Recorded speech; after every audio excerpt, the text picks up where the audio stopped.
Welcome to Good Service. We are your hosts, Ben Chung and Kevin Seo. Each week we'll be breaking bread and having real, raw, and vulnerable talks about life, faith, and everything in between, and always over a fire meal. Thanks for joining our table today. Let's eat. Folks, welcome back to another episode of Good Service. We are your hosts, Ben and Kevin.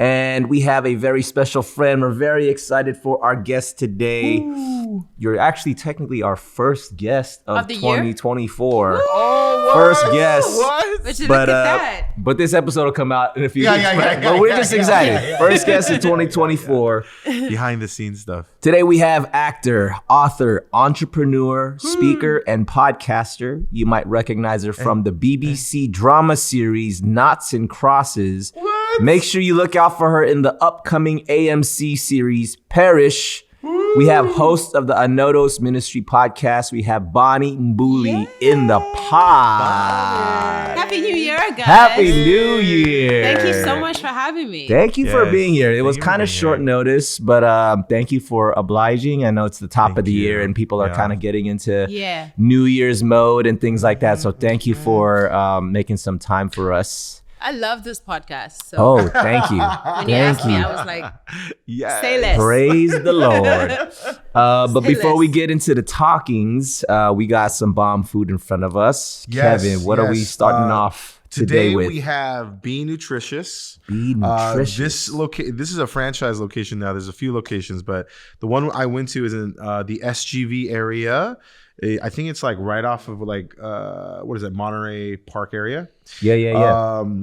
Be Nutritious is the easiest way to put it is, when you're doing like meal prep and usually it's like really healthy meal preps. Most of the time when people think of meal prepping, it's kind of like a mix of like American fusion cuisines. So what they did was they took an Asian cuisine take on healthy food. So they will make like healthier versions of stir-fry noodles. They'll make healthier versions of teriyaki chicken, healthier versions of peanut chicken. There's just all types of Asian cuisine, but in a healthy way, very health conscious, gym conscious, It's a really cool thing. This is a buddy of mine. Shout out Brian. I love it. And we're going to dig in. Today we got beef teriyaki. We got the chicken teriyaki, the peanut sauce chicken, and the house special noodles, and that's with shrimp. Let's go. So I'm gonna choose, I think, the beef. Okay, well, before we take our bite, it's okay. Yeah, I'm glad. She already jumped in. Yeah, you're in it. This is, it's a family meal. Just get into it. Were you gonna say grace?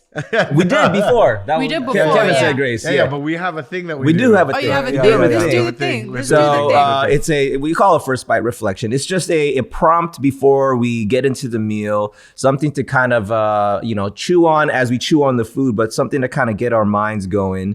And as it is the new year, and not to get into like New Year's resolutions per se, but what is one thing that you want to take off, and what is one thing you want to put on in this year? So what is one thing you want to take off, and what is one thing you want to put on? That's good. I'm gonna do that. Let's dab on the hot sauce real quick. This is a hot sauce or peanut sauce? I think it's a hot sauce. Okay, we'll see what it is. We'll do a little Air 5. Air 5, yes. Air 5 with the food. Okay, here we go. Okay. Let's Air try 5. it. And then please, as you guys eat it, please describe how delicious it is so the audience knows.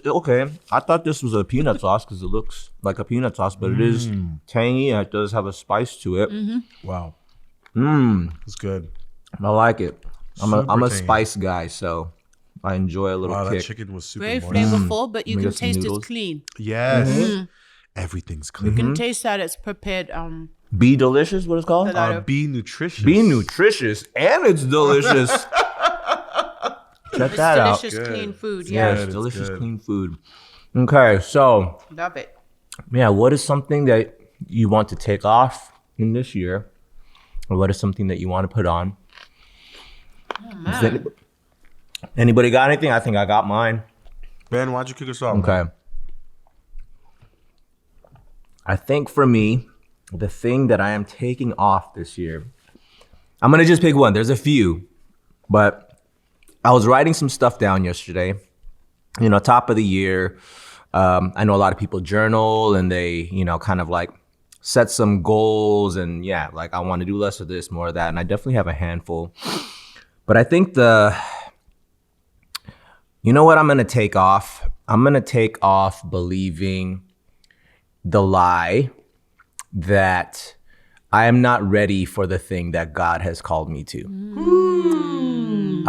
Take that off. Yeah, I'm dude. taking that lie off. And, you know, I also have to remind myself, and just to even as an encouragement to everybody out there, you know, when we set these, you know, things that we want to accomplish, it's human to not be perfect at that thing 100% of the time. It's like, you know, I could be like, okay, I want to be healthy. That doesn't mean I'm never going to do something that's unhealthy. You know what I mean? Like, it's not 100% I hit the bullseye without fail. Because I think that's important to recognize, because when we sort of fall off, for whatever reason, that moment of falling off becomes way louder than the like 90 other times that you did it well, right? Like I've been doing it well this whole time, but that one time that you're like, oh man, I kind of fell off. And then the enemy jumps on that. He loves to jump on that. And it's like, oh, you messed up, dude. Yeah. Your goal, I mean, you might as well throw that out the window. And I think, I mean, when it comes to New Year's resolutions, I think that's probably where people get tripped up. Is like, oh man, I was supposed to go to the gym, you know, this many times a week. And then I was good for about a month. And then, you know, week numbers 5 hit and I kind of fell off. So it's like, well, hopefully next year, you know what I mean? But then it's like, well, just get back on. We'll just get back on, yeah. And I think that's something where, I mean, that's biblical too, right? You know, it says, you know, once you stumble, get back up and keep walking. It's not just stay on the ground. Yeah. So I think the one thing I'm taking off is, the lie that I can't continue on and be steadfast in the thing that God has called me to. That's good. The thing that I'm putting on is new consistencies, new habits, and I'll be specific amongst, like I said, I have a handful of them, but I think the new thing that I am going to put on is because I feel like this bled over into so many other areas of my life, and it's gonna sound so simple and kind of silly, but it's to sleep better. And I think sleeping patterns, you know, people have a hard time resting. That, you know, for one thing, people feel like, oh, some people have trouble sleeping and or finding times to intentionally rest. I think for me, just as a creative, my majority of my life, I've just been used to the late nights, you know, late night rehearsals, or just for whatever reason, I'm just used to staying up late at night. Wow. I used to, when I lived in Las Vegas, when I was out there doing our show, I was in the Jabberwocky show, you know, our day wouldn't start until 5 p.m. and then we wouldn't finish our shows until like 11 p.m. And so then it's like, okay, let's go eat dinner. And I was like, midnight. Cool, let's like wind down a little bit. Now it's like 2 a.m. And like, all right, cool. I'm having a fangirl moment, by the way. Just please do carry on. But yeah, like, so I was used to, you know, going to bed at like as the sun was coming up, and that was my clockwork. I was doing that for years. So after I came back from LA, I'm like, okay, I can't be doing that anymore, but it was still used to that. But the reason I talk about the sleep better thing is, you've said this to me before, and I've heard this a lot, where people say, nothing good ever happens after midnight. Yep. Yep. It's a slippery slope. It is. Yeah, it is. I mean, things, right. Some people can be creative, and I get that. But, you know, it's a lot of times that your guard is down. And so that is one thing. And then two, I mean, like the later you sleep, the later you're waking up in the day too. And so you just don't get enough done because you don't create enough hours for yourself to get things done. Right. So that's my thing. Taking off the lie that I can't do the thing that God has called me to. And what I'm putting on is I'm going to sleep better. That's good. Love that. Wow. Yeah. Wow. Wow. Okay, so for the longest time, like ever since I was like in my early 20s, if you ask me, what do you know about American dance culture, I would say Jabberwockies. Yep, Wow. Yep. All the way from South Africa. And you've been in South, so you're now in LA for how long now? I've been in LA now since January 2023. So at the end of this month is going to be my 1 year anniversary Wow, in LA. congrats. But it's not my first rodeo in LA. Okay. I was here 17 years ago. And I came here on a mission to, do the Hollywood thing, get me, an Oscar. And man, it was just, I fell flat on my face. It was a disaster. I was married at the time. The whole trip took its toll on our mental health, on our marriage. It was devastating. And we were convinced we'd heard God. We had, I really believe we had. And our church leadership had affirmed us. And there was so many people just praying with us and walking with us. Yeah. And we came here and everything fell apart. And a year later, we moved back home and we were broken. And the aftermath of that was our marriage ended. I fell into a deep depression. It was crazy. It was like we got taken out spiritually. Wow. And so I just, hung this idea of LA up, and I was like, okay, that was that. Clearly that's never gonna happen. And I'll never understand what happened there. Maybe we heard God, maybe we didn't. Left it alone. 17 years later, I get cast in a TV show. I'm in South Africa. I send a self-tape because I had an agent out So here. you were in LA and then you went back to South Africa. Went back to South Africa and kind of gave up on it. I was like, okay, that was my LA stint done. Maybe I heard God, maybe I didn't. And licked our wounds, carried on. And 17 years later, I get a self-tape from my agent that was still stationed here in LA. Shout out to my agent. They never let me go. They were like, we're not letting you go. And I was like, I might never be back there. And they're like, it's okay. We're not letting you go. And that I always likened that to that phenomenon of the Israelites being in the wilderness and their sandals not wearing out. Okay. Whoa. That's what that is for me. Whoa. While I was out there in the wilderness feeling like this was never going to happen and I was never going to touch this promise again, I just had this agent and this manager who would not give up on me. So they're my sandals. And so they send me the self-tape and I audition and I get the job. Wow. And I get What was the series job? regular. It's Parish. It's a new series I'm on. And There we it's go. series regular on Parish. And I moved back to LA. Yeah. And it's 17 years later. Wow. Yeah, it's massive for me because truly God is a God of restoration, and he's not a man that he should lie. And to really settle in my heart and in my spirit 17 years later that I had heard God after years of feeling no, I got that wrong. So that's quite a Whoa, there's a lot to unpack there. Yeah, it does. It's done a lot for my intimacy with him. Just for my trusting that I do have a friendship with God and that I can hear him.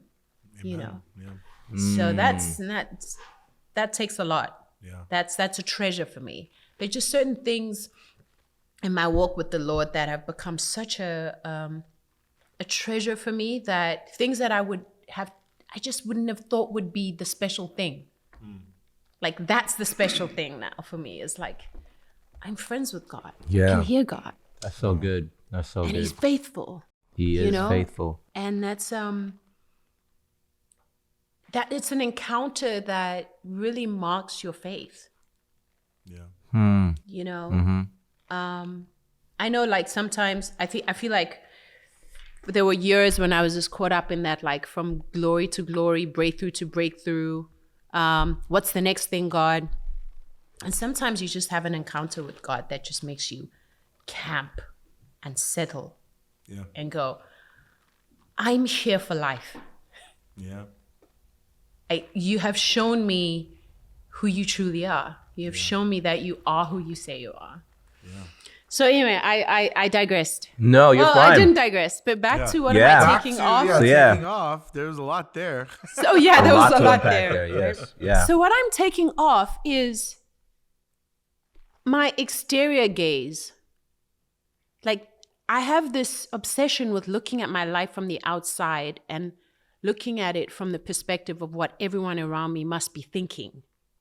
Right? Like considering their perception of my life and where I'm at and what I'm doing. And almost like I exit my life and I stand on the outside and I'm like, if you're standing from that point, what do you see in my life? And what do you think of what's going on? If you're that guy over there, what do you think? And I'm just going to stop that. I just want to take that off. Like, I want that to be none of my business, what it's looking like from the outside. Wow. I want to let go of that gaze. I'm not interested. The only thing that matters is me being present in my life and being honest and being truthful and what God thinks of my life. Yeah. Right? And so letting go of that gaze, throwing that off, and putting on that it's okay to not know. You know? Yeah. It's okay to not know. Yep. I love being like, I've been so addicted to being the person who knows what's going on. Like if you ask me, so what's going on with your life and what are you doing? And give me your 5-year plan. And I'm like, Yep. you know, I want to wax lyrical. I want to give it all to you. You don't got anything going if you don't have a 5-year plan. Right? No, Yeah. I want to relax into saying, I don't know. I don't know. I know what I'm doing today. I know what I'm doing now. Like, you know, right. I know what my focus is. I know what's important today. I know that I want to be consistent in showing up to my writing and practicing my writing. I know that I want to show up daily to being a better parent. I want to show up to reading my word every day. Thank you for the inspiration to start a Bible plan. Let's go. I started the Bible plan on the 1st. Yeah. So I know the separate elements that I want to focus on, but I don't know the big picture. I don't know the whole thing that's gonna unfold, and that's okay. Yeah, that's okay. And I think it ties in with the letting go of what people think and sitting in the moment of what I'm doing and being at rest, entering into a rest.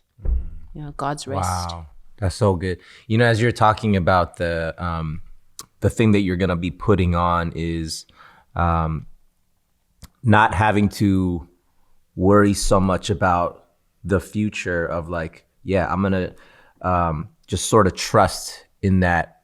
Like I was for some reason I was thinking like, what if you were to ask Jesus, like, Jesus, what's your 5-year plan? What would he have said? What would Jesus say to that question? Jesus, what's your 5-year plan? Wow. And you were talking about entering into rest. Jesus, he rested. He took naps. Like, you know, he was never in a rush. He did, right? Yes. And he also, he would also say when like, you know, after he would heal people, there were times where he would say, go and tell people. And there were times he says, don't go tell anybody.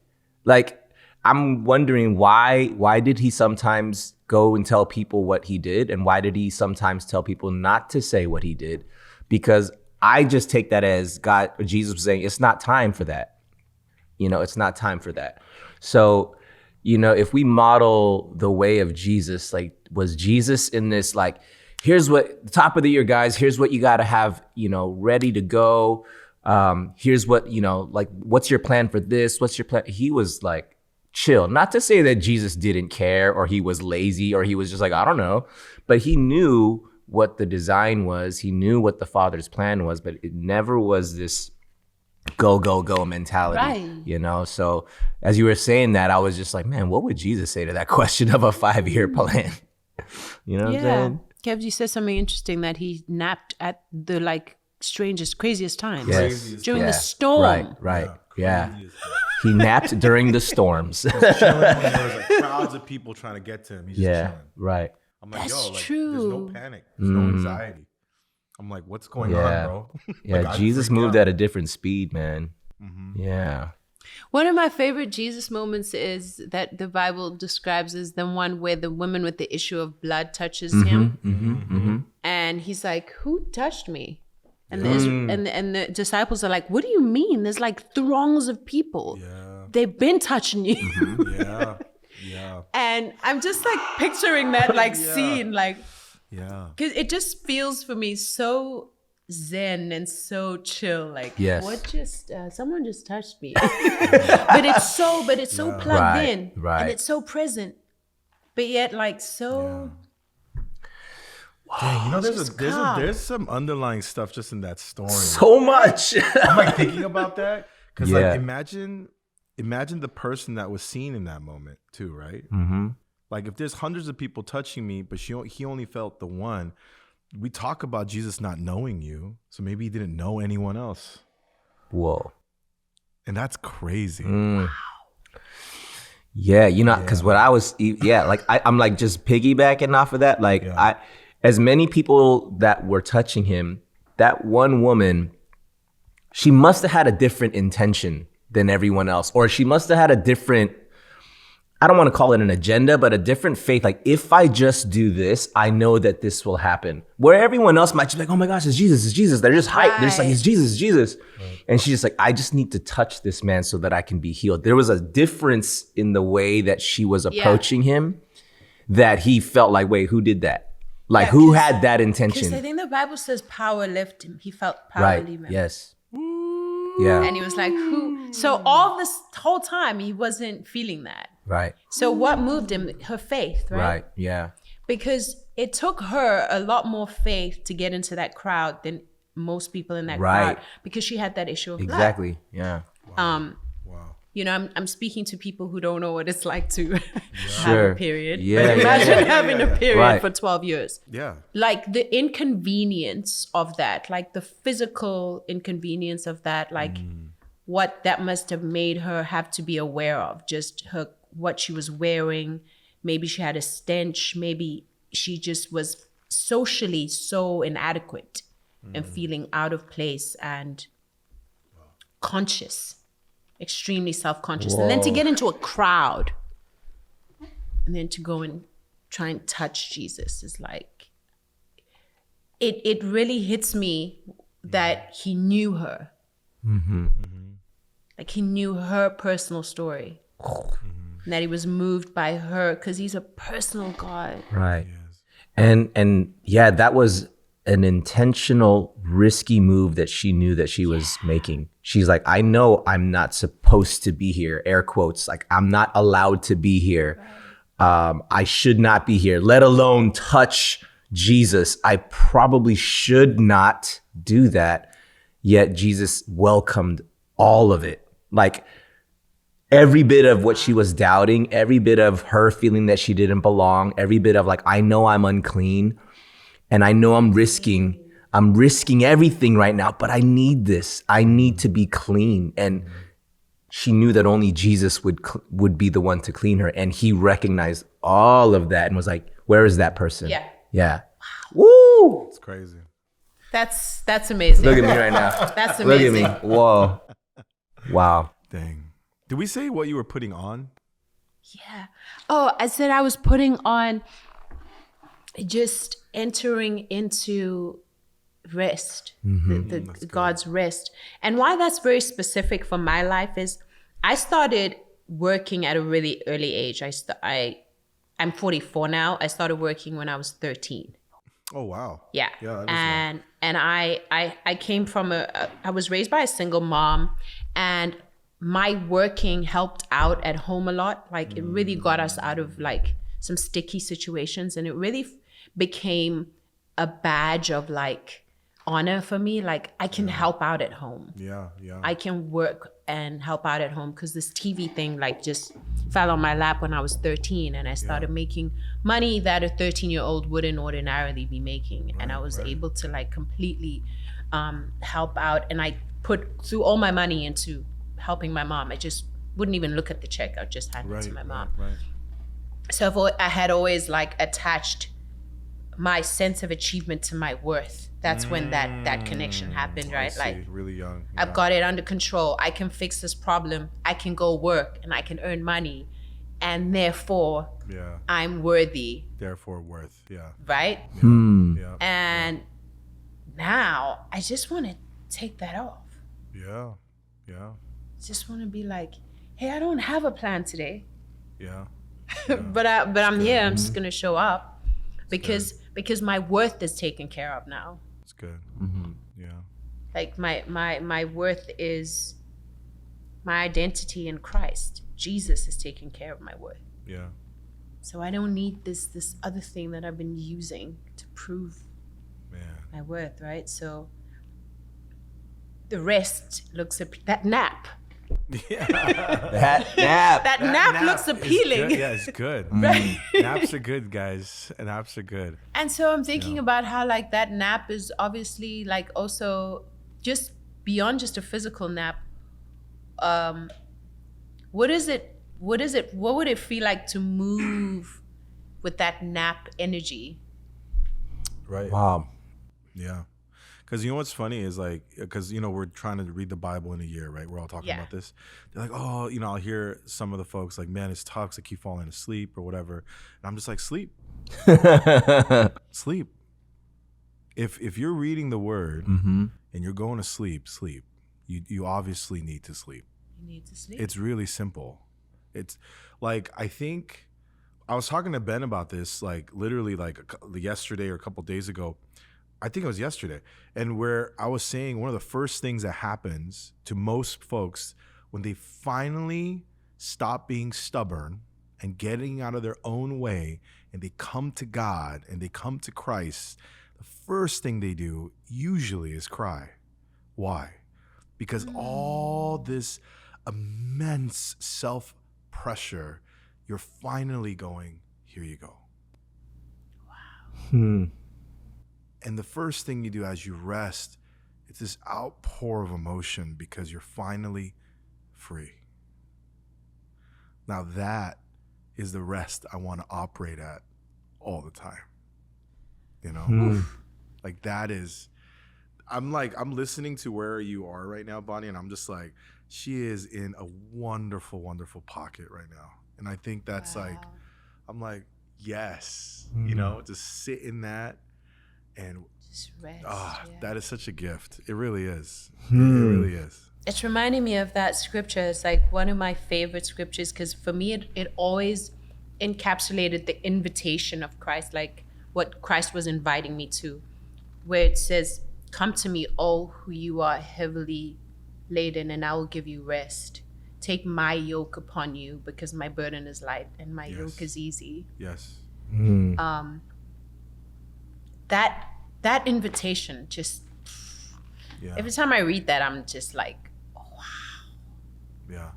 Like because I'm burdened by so many things at any given time. Of course. Yeah. Right? Yeah. And he knows that. Yes. He knows it. Yeah. Yeah. And he knows there's a burden. Yeah. And he's like, so funny. I know you have a burden. There is a burden, but mine's light. My mind's light.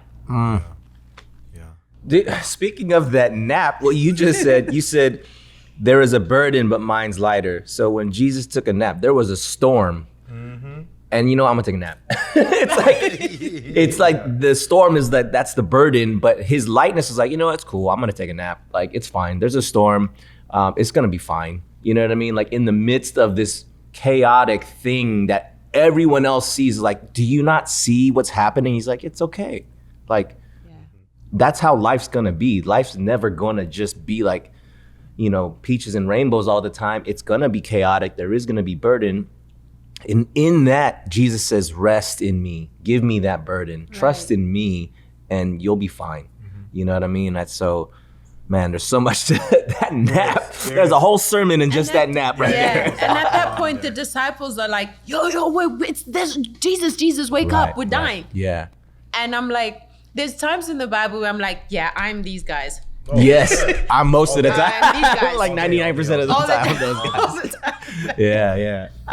But that contrast of the nap and them, it's hitting me right now. What do you? Yeah, Kev, give us yours. You know, just listening to all you guys sharing, like honestly, I'm not really sure how to articulate what I've been thinking in the last few like weeks, because I'm an anti-fan of New Year's resolutions in general.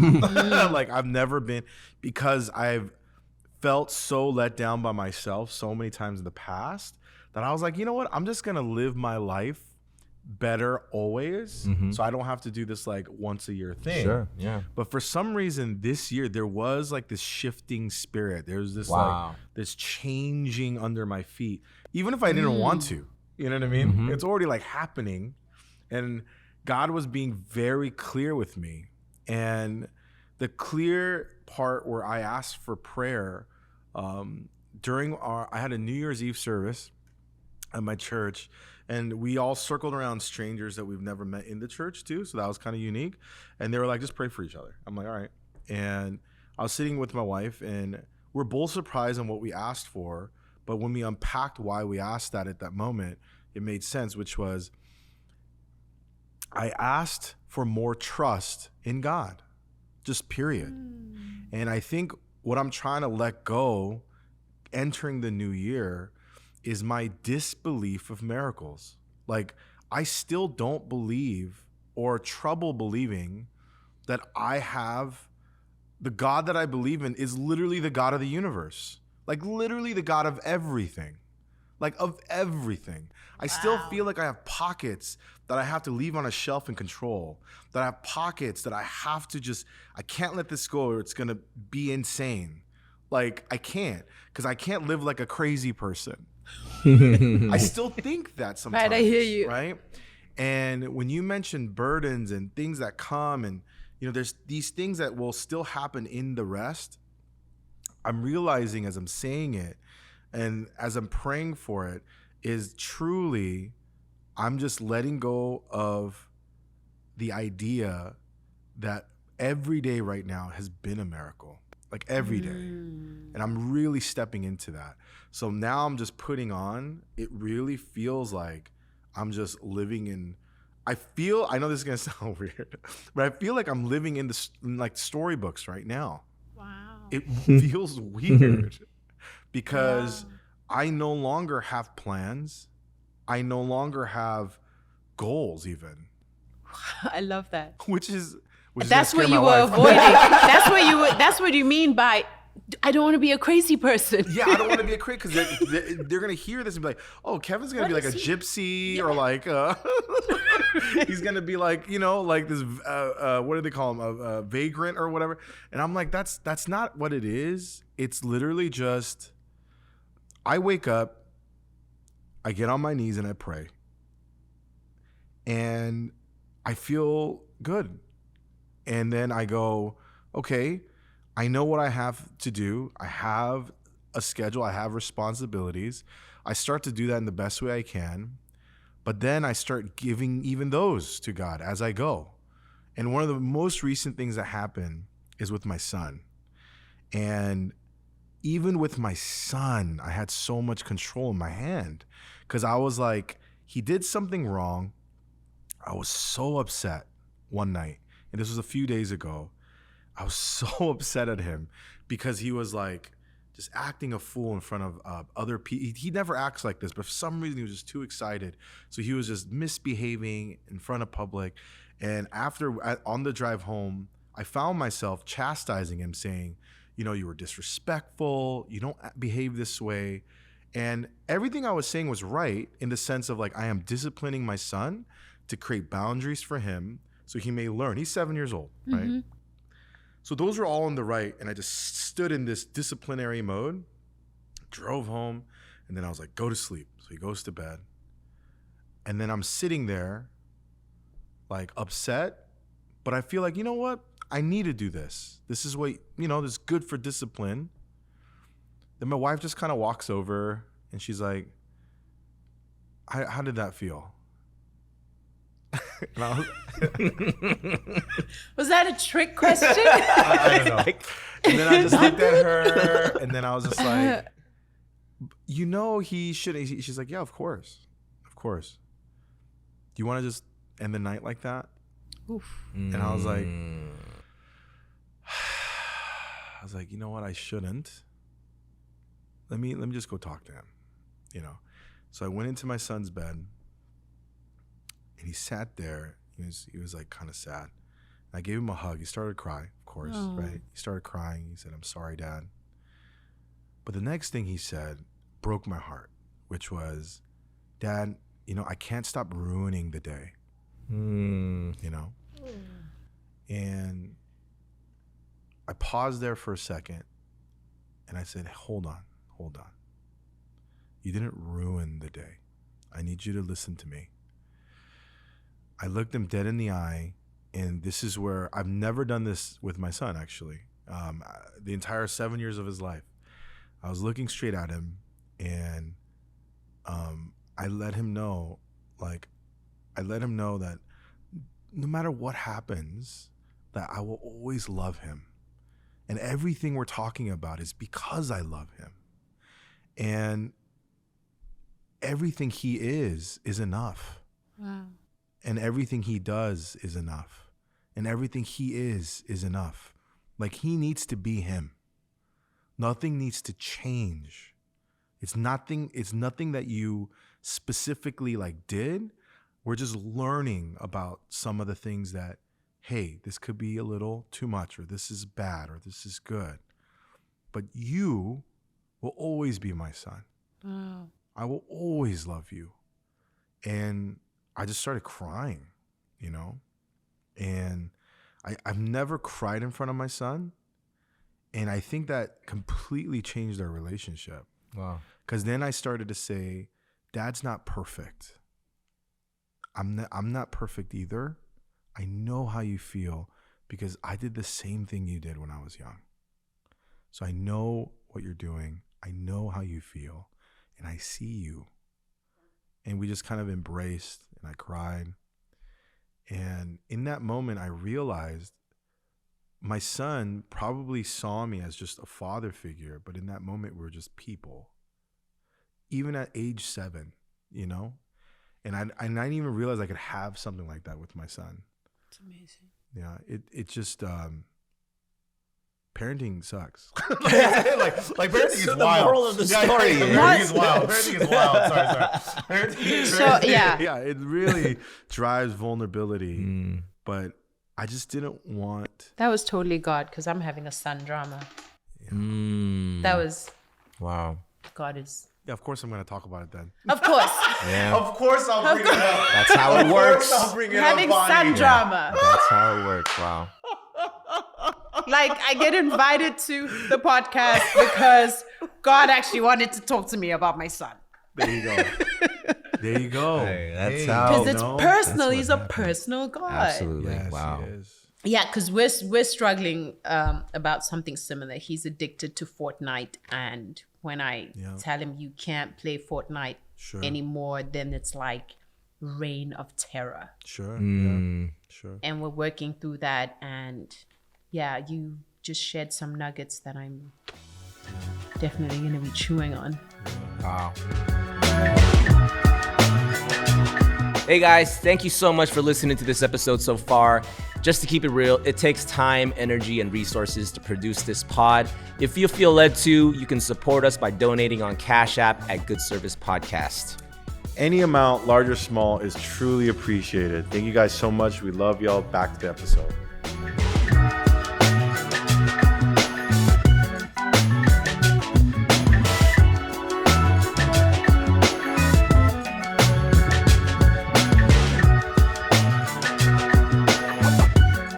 Now, when we talk, because he got in trouble again after that, of course. When we talk, it's not just because naturally, immediately, I noticed that he goes into self-pity.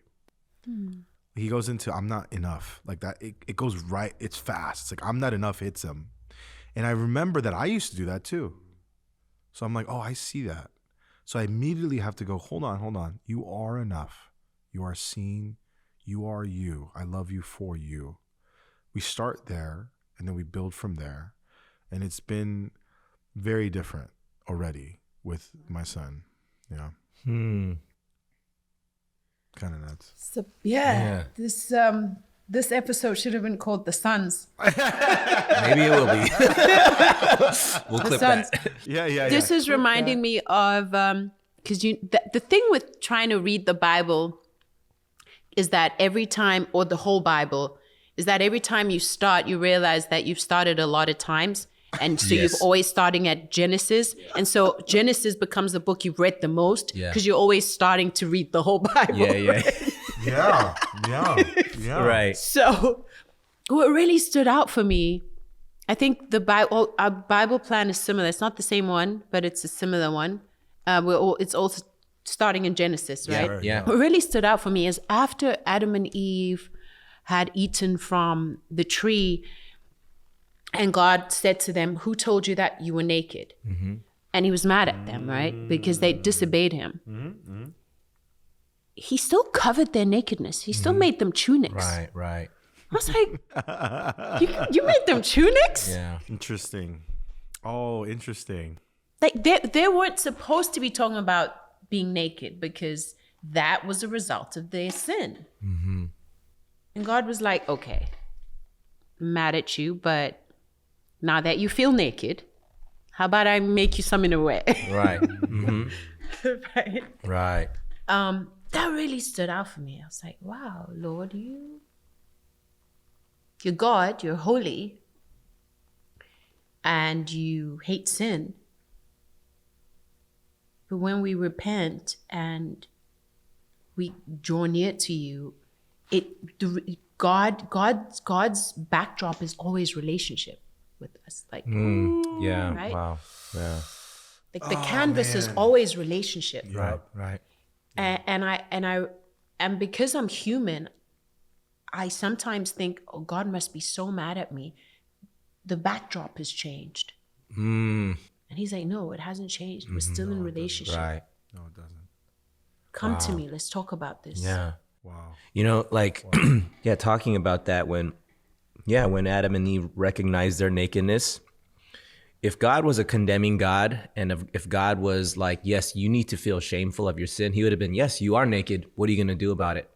Like, but it's like, Sounds like something I'd say. Right, yeah. Like, yeah, Well, you're bad. You're bad. So what are you going to do to fix it, right? If he was a God of condemnation and shame, that could have been his response.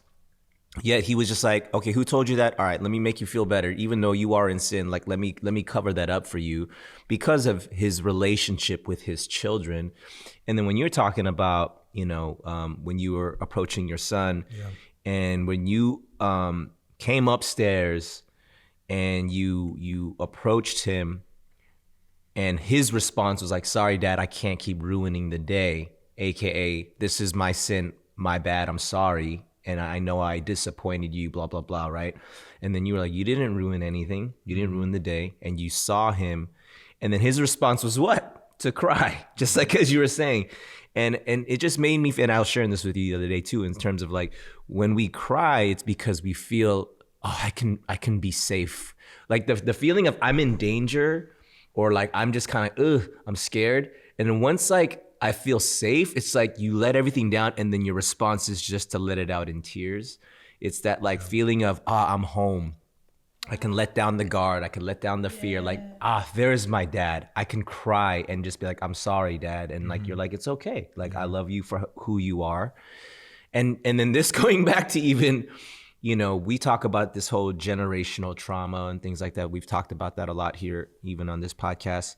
But like, I'll just put my own experience. My parents did not always do that. They would discipline me and they would send me away.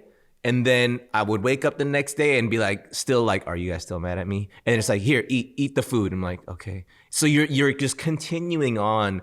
Like now you're just like the walking on eggshells just compounds over time. It's like, man, I better not piss them off again because I don't want to experience that again. So then now you just, this relationship with your parents becomes this fear relationship where it's like, I don't want to mess up because I don't want to experience that. and then it creates this distance. But what you are doing, and what like that, I'm sure you've experienced. We're both Korean, so we both experienced probably similar parenting styles from our parents. We got the crap beat out of us. Yes, we did. We got beat a little bit. I'm African. Is Just wanna. Okay, yeah, is it similar? it's- Okay, yeah, okay.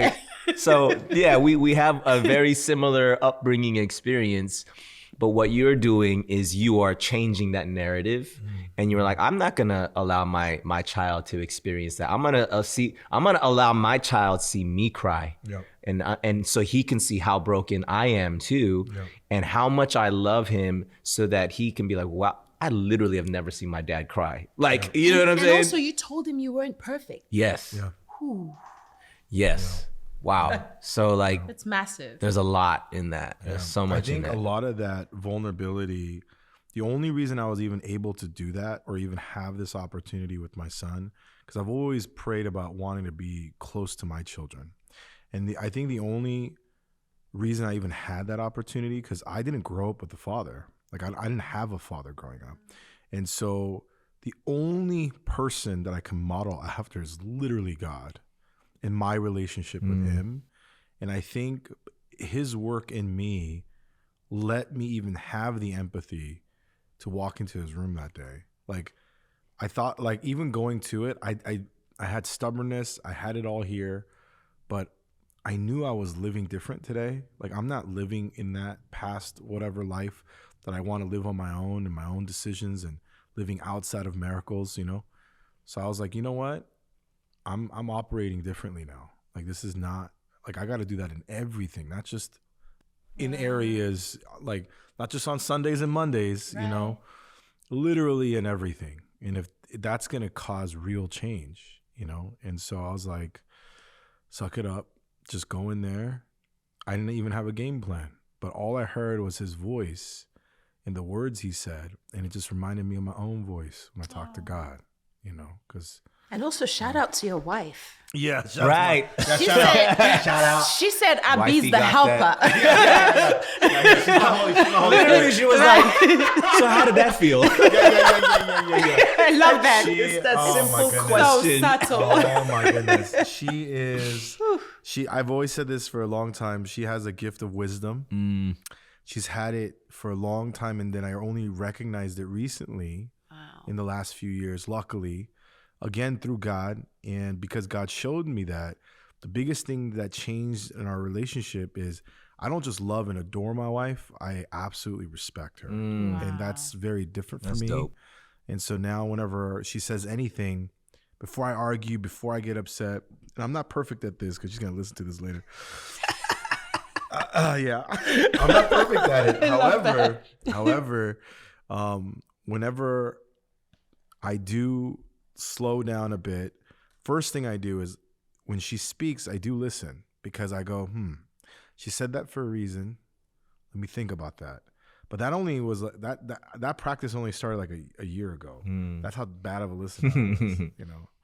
So, but anyways, Yeah, It's amazing. you know, well, you can tell me if this story is true, Bonnie. Is it true that you were recognized at a bus stop while coming home from school by like a talent scout? Yeah, That is true. it is Okay. true. Okay. That's how my career began. oh, that's like the old school. The old school Yeah. classic. Yeah, right. Amazing. Like you hear about it in movies. Like I was discovered. Yeah, so you should I tell the story? Please, So please. I'm at the bus stop. I'm coming home from school. Here's why that story is such a miracle. I was a very quiet child at school, and I was like not popular. I was the kid always getting the "you can't sit with us" sign in my face. And I was fine with that because I didn't want to sit with anyone. yeah. Don't sit with us, okay? Yeah, I didn't want to sit with you anyway. yeah. Fair. It just didn't feel like I belonged anywhere, and I didn't feel seen. I didn't feel heard, and I just was stuck in my shell. And so that we were at the bus stop, a whole bunch of us, like about 25 of us, waiting for the number 74 bus. And how I know that this was God is because there was nothing that I did to draw that woman's attention. Like, if anyone was scrutinizing the crowd, my instinct would be to disappear. That was always my instinct at that point in my life, right? Gosh, yeah. So she comes out of her car, she parks her car, she walks around the crowd of kids, and she hands out this like little flyer, and on it says, "Do you want to be a TV star?" And she hands me one, and I look at it and I'm like, ew, no. Like, of course I don't want to be a TV star. Like, I don't even have what it takes to be a TV star. Like 1,000 thoughts go through my mind, right? Like, I can't be a TV star because I don't have what it takes. How dare I think that? How dare I even look at this flyer? I'm not, what? Wow. I'm embarrassed to even have anyone at this bus stop see me even contemplate the idea of being a TV star. Like, that whole moment was so awkward for me. And so I put it away and I'm like, oh, she's clearly not talking to me. She gets back in her car. She drives like maybe two miles, and she reverses, parks her car, and walks towards us, makes a beeline for me. At this stage, I'm like, don't come to me, don't come to me, I don't want to do it. Because everyone's looking at me. My whole thing in life was like, make sure no one looks at you. Wow. Just try to be invisible. That was like my whole mission in life, just be invisible. And she walks up to me, she says, hey, I really think you'd look incredible on camera. Please make sure you come do the screen test. Promise me you'll come. And I'm like, what is happening? She gets back in her car and she drives off. And that's the only reason I went to see her that weekend. Wow. Because I went to see her that weekend, was like a Saturday, and on Monday I got my first job. Wow. My life changed in a weekend. Wow. But I know that was God. Yes. Yes. What in your life? That moment. What in your life? Like, is it generational faith? Is it your parents? Like, what made you like you're so in love with God today? Like, what started that? Like, do you remember? Like, what was that moment where it's like, okay, this is it. Like, right. Everything is God now. So it is a generational thing. Like, my mom, that's great. Yeah. my mom's a praying mantis. My mom's a praying mantis. My mom, like, I can see that. My mom only eats, prays, and sleeps. That's what she does. Like, right? Oh man, what a warrior! Yeah, seriously. But it was in her house when I was growing up. I had a really lonely childhood. And I always say this to my kids, even now. I say to them, being lonely when you're young is a blessing. Because you're more likely to hear God whisper to you when you're a lonely child. Wow. Than when everybody loves you. Wow. I always say that to my kids, and sometimes they're like, yeah, we've heard this. This sucks though. Like, everyone, no, you know. Yeah. But really, for real, like, I had a really lonely childhood, and I would hear God speak to me, and it was a voice that drew me, because for real, no one else was calling out to me. Whoa. No one else was accepting me. How old were you in your memories I of that? feel like the first time I started to like really hear God call to me it was probably like 8. Oh man, wow. But it was very subtle. It was very like, it was almost as though he was whispering eternity to me. Wow. Like that. Now when I'm in worship and I encounter God, I when I get that sense of like eternity with him, I remember that I got that when I was like 8 years old. Wow. It was just like a knowing that there was something inside of me that belonged to him, and that it was eternal. It was forever, and I could never escape it or break it, and that I needed to respond to it. I didn't know how, but it was like almost like a sniggling, like a scratching inside of like deep inside my soul. Dang. And one day when I got saved, like I think I was 11 when I got saved. And even then, like I got saved because I responded to an altar call at church. Yeah. That hadn't really dawned on me. I was just doing it because we go to church every Sunday. Yeah. And at this church, this is what happens. You get saved. Yeah. When I really gave my life to the Lord in terms of just like me getting a full understanding and a full realization of the gravity of that decision, that feeling, I remember saying to God, that was that feeling. You know? Yeah.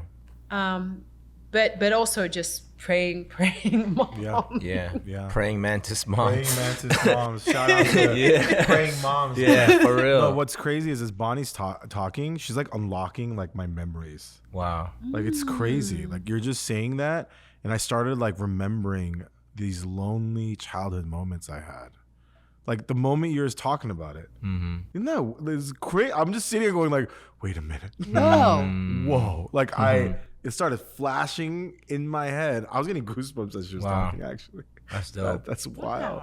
You know, as you talk, share that the bus stop story of being discovered and then getting this note of like, basically she's like, you are it, and you're like, you want to be a TV star. You're like, nope, that's not for me. That's not for me. And you were like, it was literally an invitation, and you took that as rejection. Like you were being invited, and you're like, nope, that can't be me. Like not me. And then you were like, I gotta get out of here. So you tried even more to be invisible. I did. And then straight to you, like, I want you. Please show up. You are great. Please show up. And then for whatever reason, you were like, okay. I'm sure you did it reluctantly and with all the doubts and all that, but for some reason you still said, all right, let me try.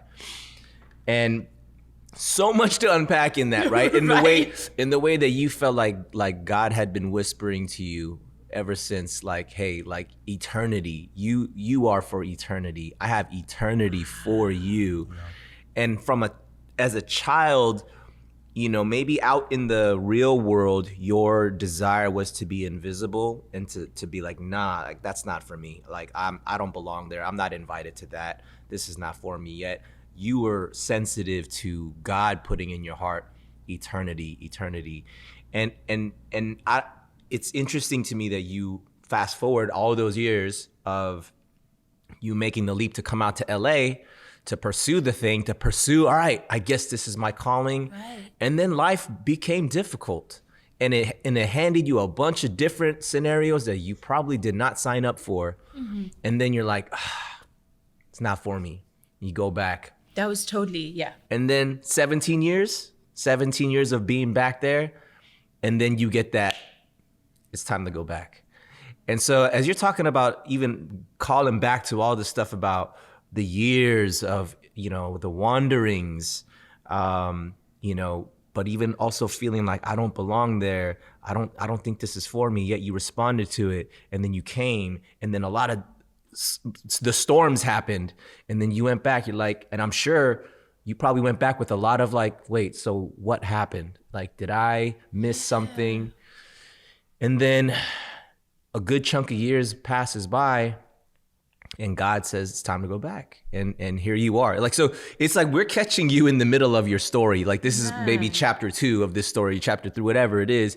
But I'm just seeing this as like, you are so sensitive to the Lord's call on your life of this is forever. You know, not this life here, but the relationship, this is forever. And when you stay sensitive to me, and when you trust in me, and you just respond to when I say come, you come. When I say stay, you stay. That's like, God is so pleased with that. God is like, I love the fact that you are so set. I've been speaking this to you ever since you were a kid, and you've always responded.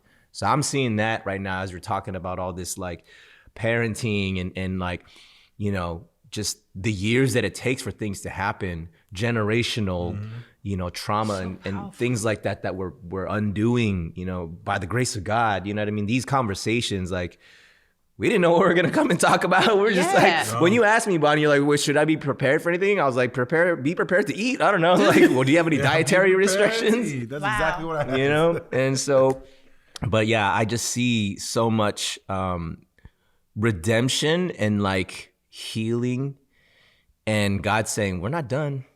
We're not done, you know? Thank you for like wrapping up that whole story for me and just like, I guess, drawing a through line for me, right? Because it's not like that voice ever goes away, that like, because now that I'm here in LA, Hollywood, where it all happens in the engine room, I'm like, I don't know if I belong here, right? And so it's like, thank you for putting it that way, for saying that, because there is something that's already forever.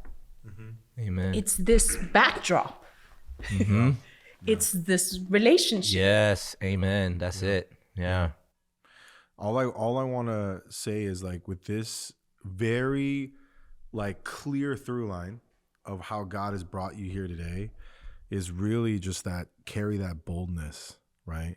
Because like one of the coolest things that God showed me as far as like some of like what he has in store, at least for me and for some of the guys that we had this incredible time at this one men's retreat last year that kind of, I can't get the vision out of my head, but regardless, it's like the same, the vision that I keep repeating to people is that wherever I went, Jesus came with me, right?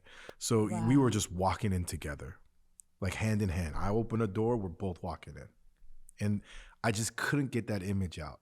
Doesn't matter if it's a smoky room, it's a room filled with animosity, or it's a room filled with joy. Doesn't matter. I'm walking in, and the person right next to me is Jesus. Wow.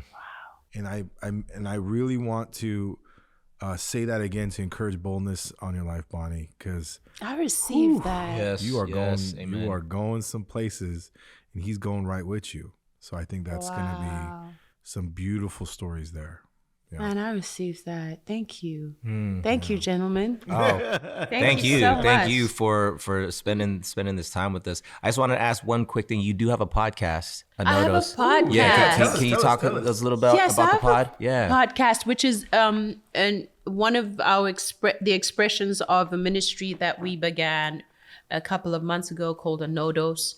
It was a ministry that we began because we wanted to create not only one aspect of it is an online film academy, which we're building right now, laying down the foundations for, and but we also wanted to create a safe space where conversations like this one can happen for artists and creatives and culture shapers, Great. and where we can work out our salvation with fear and trembling as it relates to our art and our artistry and how faith meets artistry. Yeah, and beautiful. because that journey can be quite lonely, you know. And it's just been so incredible to see how I feel like God has just like pulled back the curtain and revealed all these creatives that he's been building up and like, you know, cooking. And he's like, ta-da! Yeah, absolutely. And they're everywhere. Yeah, And we're all wanting to talk about him everywhere. And it's like everywhere I look, I don't know if it's just happening to me, but it's like Ooh, there's a everywhere I revival. look, I'm that's like, happening. There's Yeah. like a Whoa. silent revival. Oh yeah. whoa. Or maybe it's not that and not so silent. I was Not about to so say, silent, not so silent. Yeah. And you know what excites me is that it's the God is using the artists, because artists for me have always felt like the stepchildren of the kingdom. For real. Like even at church growing up, I always felt like, because you know, people come to me and be like, are you sure God wants you to be an actress? Because it's a demonic industry, and I don't know if you know that glorifies God. And so I've always felt like, oh man, I've got this gift that like no one at church is feeling. That's true. Sure. I don't know if like God is in this thing, but I knew he was. Right. You know, so I've always felt like that. Like, okay, the artists are the stepchildren of the kingdom. And now it's like God is using artists for this like 100%. revival. Yeah. And he's calling them back to him. And he's like, you belong to me. I gave you these gifts. I sent you. Come back. Let's do this thing. Been waiting for you. Yes. Who told you were naked? Yes. Come, here's your tunic. Let's go. Right. Really feel like that's what's happening. That's great. Yes. Yeah, you know that we talk about a lot. That very topic of you know, is the artist creative space, is that welcome in the kingdom of God?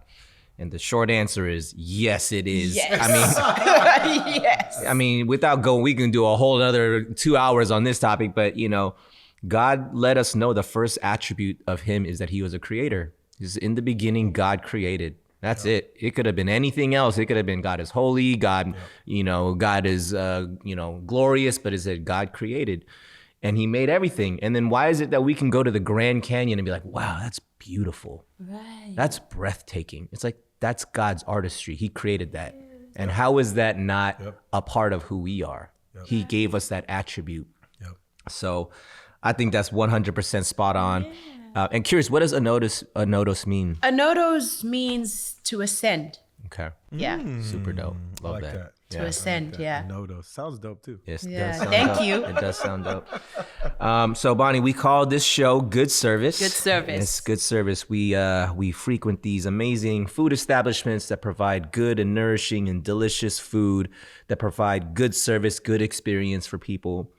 And shout out B Nutritious. Yes. And y'all Shout out to B delicious. Nutritious. And y'all delicious. But you know, the terms good service can mean whatever it means to you, good and service. So what is good service to you, Bonnie? Wow. When I think good service, I immediately think serving, right? And right now for me, serving is about serving the Lord, but also about offering myself up as a living sacrifice, right? But what does that look like practically on the daily? For me, it feels like being I know this doesn't sound crazy, but like when you're a waitress and you're serving someone, you're always like just looking out to see if they need anything. If they move, you're like, oh, do you want me to get you some more water? Oh, let me move that. And I feel like that's what I'm trying to do in my relationship with God. I'm just waiting on Him. Like, Ooh, are you? that's Do good. you? What do you want done today? What do you need? Wow. Are you? I feel like that's the posture that I'm like, Ooh, that's sitting good. in. That's good. Like, what do you need? What do you need done? Yeah. Wow. Because I feel like a lot of my life, because of what I do, because of the industry I'm in, it's so easy to always focus everything on me. How do I feel? What do I want? Where am I going? What's happening with me? Yes. And that is a trap. I feel like, because it really is how you end up finding yourself worshiping this career, worshiping this world, having this idol that you are now just like, I don't know how to not serve this idol. Right? And so I feel like for a lot of my life, I've been wrestling with that. Yeah. How do I, and it's crazy because it's like, how do I, let go of that and hang on to God? But that's already wrong. That's already like saying that God and this thing are on the same level. Yep. It's asking God to prove Himself in light of this thing, which is such deception. Yeah. It's like, but God is the entire thing. Yep. He's the only thing. He's the only reality. And this exists because of Him. So I feel like you said earlier, just restoration, and that's been my restoration, is the revelation that, like when I say, God, I'm putting all my eggs in your basket. No, you are the basket. Right. So I just, good service for me right now, it means waiting on God, like actually being a waitress in His presence. That's cool. That's cool. man. Wow. Man, you the eggs, you the basket, you the whole thing. The bro. whole All thing. the basket. Take it all. Wow. That's amazing. Yeah. That's so good. Well, And you guys, what is Good service. Oh, no Yeah. one's really. I mean, Well, we asked each other on the last one. one. We did. Well, Yeah. what is it today? Well, What is it today, it's Ben? the We'll same, keep bro. it I mean, sweet. keep mine short and sweet. Because God is good, Jesus is good. Everything that God does and that, Jesus does is good. So whatever he does in my life, whatever he calls me to and I respond to is good. So it's just responding to the call of the Father. And that could be wait, that could be go do that. Mm-hmm. That could be go forgive this person. That could be just receive blessing. If God is saying it, it's good. So whatever my Father is telling me, to receive it and respond to it. Yep. Love that. 2 words, man. Surrender and obedience. Boom. That's it. Look at that. That's soundbite Kev right there. Soundbite. Let's go. Yes. I love this. Bonnie, what is a way that our listening audience can serve you in this season? Yes. Oh, man. Wow, what a beautiful question. Just pray for me. That's awesome. Yeah, that's, just if I come to mind, lift me up. Let's go. Yeah. To God. If people want to follow you on the journey, where can they find you? You can find me on Instagram, Bonnie Mbuli. How do you spell that for people who are just listening? Yeah, so it's Bonnie, Bonnie. My surname is Mbuli. And there you'll find information about our ministry, Anodos. And the podcast. Follow the podcast. Yeah, follow the podcast. And check follow out the me, show. Check what out I'm the up show on to. AMC. Yeah, I've got a show coming out. Yeah. I've got a show coming out later this year. Well, in the first quarter of the year. It's called Parish. I'm one of the series regulars, and I play a gangster. Let's go! I want to see Gangster Bonnie, dude. I play a motorcycle riding gangster. Get it, man.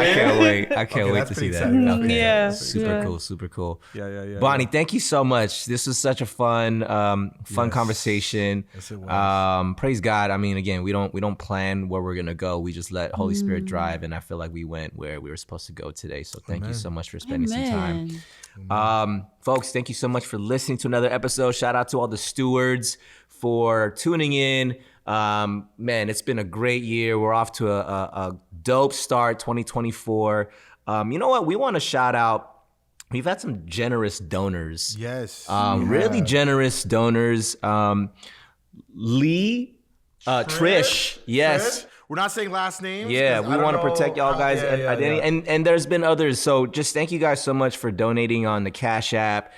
We got some exciting new ways for you to be able to support the podcast coming out very soon this year.